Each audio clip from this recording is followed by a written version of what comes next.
एक सफेद घोड़ा झील में गिर जाता है। एक आदमी को पता चलता है तो वो उसे ऊपर खींचना चाहता है,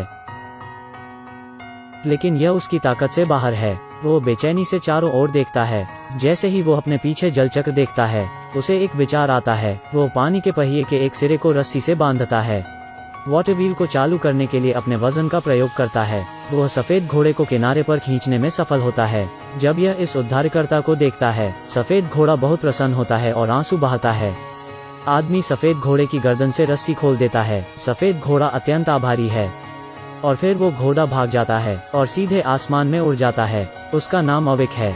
जब वो उठता है तो उसके पास 2 और प्रतिष्ठा वाले घोड़े होते हैं। एक बातूनी छोटा गधा भी होता है। छोटा गधा उससे कहता है कि यह सब कल रात के सफेद घोड़े का है। अविक को धन्यवाद देने के लिए छोटा गधा उसे अपने मालिक के रूप में सेवा करने का फैसला करता है, लेकिन अविक को गेहूं का वो खेत याद आता है जिसे सफेद घोड़े ने कल रात खराब कर दिया था और किसान गुस्से में था। वो जानता है कि वो अब यहाँ नहीं रह सकता, इसलिए वो गधे पर बैठ जाता है और खेत छोड़ देता है। लेकिन अविक को इसकी उम्मीद नहीं थी कि गधा होंडा सिविक से भी तेज दौड़ता है। इसके अलावा गधा चिल्लाकर दोनों काले घोड़ों को बुला सकता है। और अब अविक एक यात्रा पर निकलता है। वो एक खूबसूरत देश में आता है, पर उसे विश्वास नहीं हो रहा होता। राजा उसे दूरबीन से देखता है और तुरंत उसके 2 कीमती घोड़ों को देखता है। वे सीधे उसके घोड़े ले जाते हैं। अविक का उदास चेहरा देखकर गधा बहुत दुखी होता है, तो वह जोर से चिल्लाता है। घोड़े तुरंत पीछे भागते आ जाते हैं। राजा उनका पीछा करता है। गलती से राजा आटे में फंस जाता है और स्नो वाइट में बदल जाता है। राजा अपने लोगों के सामने अपना चेहरा बचाना चाहता है, इसलिए उसे लगता है कि अविक को तुरंत दंडित करना अच्छा आदर्श नहीं है। इसलिए वो अविक को आग फीनिक्स को मारने का आदेश देता है। धार्मिक जानवर जो अक्सर अपने सैनिकों पर हमला करता है। अविक रेगिस्तान के निखलिस्तान में आया जहाँ फायर फीनिक्स रहता है। जब रात होती है तो पाइन शंकु का उपयोग करता है जिसे उसने पहले ही चारा के रूप में चुना है। अचानक रेत के नीचे से लाल बत्तियां निकलती हैं। आग से भरे पूरे शरीर के साथ एक फीनिक्स उठती है। इसके सामने चीड़ के शंकु को देखते हुए फायर फीनिक्स एक पाइन शंकु को आकाश में फेंकता है और सब निगल जाता है। ऐसा लगता है कि यह वास्तव में इस स्वाद का आनंद ले रहा है, लेकिन उसके तुरंत बाद फीनिक्स की खोपड़ी पूरी तरह से सुन्न हो जाती है।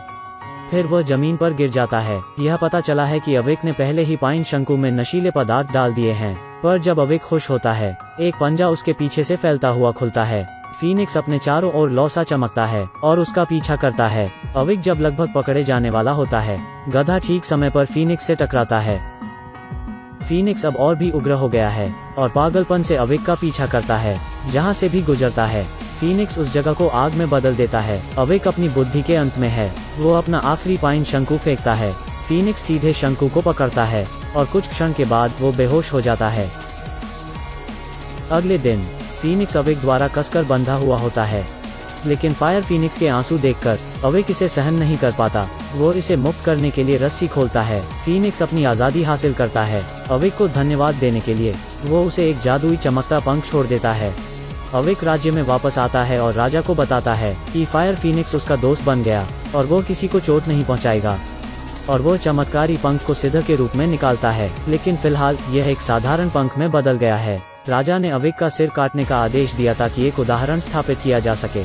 उस पल में पंख अचानक प्रज्वलित होता है। एक फायर फीनिक्स आसमान में मंडराता है और उच्चतम बिंदु पर बैठे। यह साबित करता है कि फीनिक्स वास्तव में अविक का दोस्त बन गया है। राजा कुछ नहीं कर सकता लेकिन अविक को मुक्त कर देता है।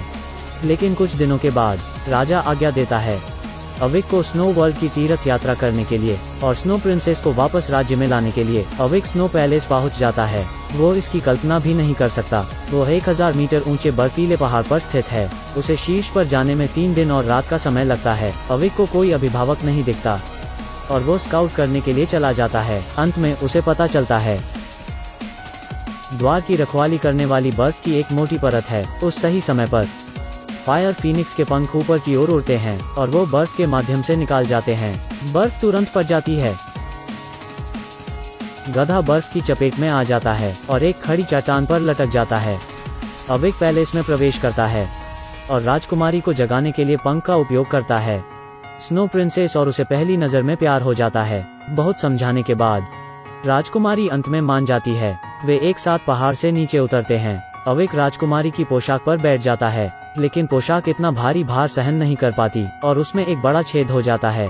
इतना कुछ दांव पर होने पर गधा अचानक पंख निकलता है और उनकी जान बचाता है।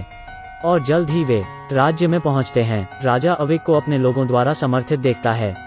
वो बुरे इरादों के साथ उठता है और अवेक को एक विशाल व्हेल को मारने का आदेश देता है, जो अक्सर मछुआरों पर हमला करती है, नहीं तो वो द स्नो प्रिंसेस से शादी कर लेगा।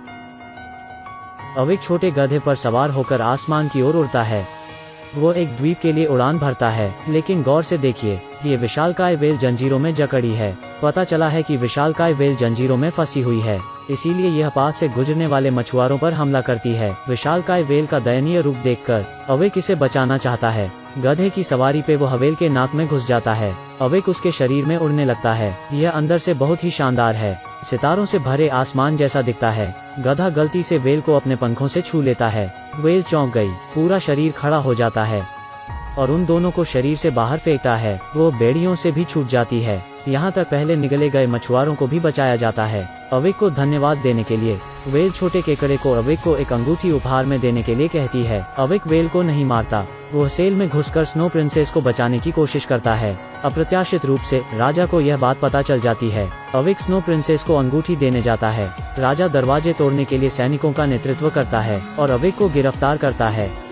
छोटा गधा राजा की गोली से गंभीर रूप से घायल हो जाता है। अगले दिन अवेक को निष्पादन के मैदान में ले जाया जाता है। यहाँ 3 लोहे के गलाने वाले टैंक हैं, जिनमें से 2 में गर्म पानी उबाल रहा है, एक में ठंडा पानी है। अगर अवेक इन 3 टैंकों से बच जाता है तो राजा उसे जाने देगा। महल के मंच पर अवेक ने स्नो प्रिंसेस से अपने प्यार का इजहार किया। राजा ने उसे सीधे टैंक के नीचे धकेल दिया।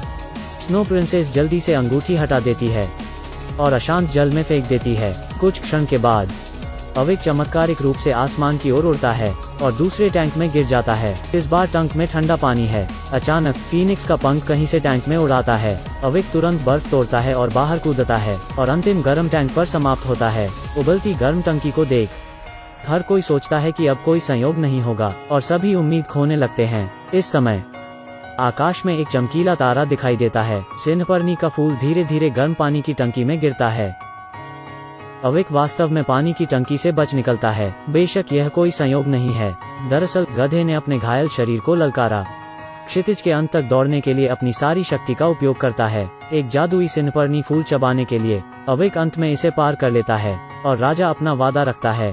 अंत में वो खुद ही पता लगाने के लिए टैंकों में कूदना चाहता है। यह पता चला कि उसके साथ कोई चमत्कार नहीं हो रहा है। वो उड़ते हुए बुलबुले में फंस जाता है और हमेशा के लिए आसमान में उड़ जाता है। जनता के सभी अधिवक्ताओं के साथ अवेक अब नया राजा बन जाता है। अवेक, राजकुमारी और छोटा गधा मिलकर एक सुखी जीवन व्यतीत करते हैं और यह अवेक की यात्रा का सुखद अंत है। यह नवीनतम फैंटेसी फिल्म है जिसे मैजिक जर्नी कहा जाता है। कहानी रेखा थोड़ी परियों की कहानी से प्रभावित है। यह एक देखने योग्य फिल्म है। अंत में मैं सभी से एक प्रश्न पूछना चाहता हूँ। अगर आपको चुनने का मौका दिया जाता है तो आप गधे को पालना चाहते हैं या एक फीनिक्स?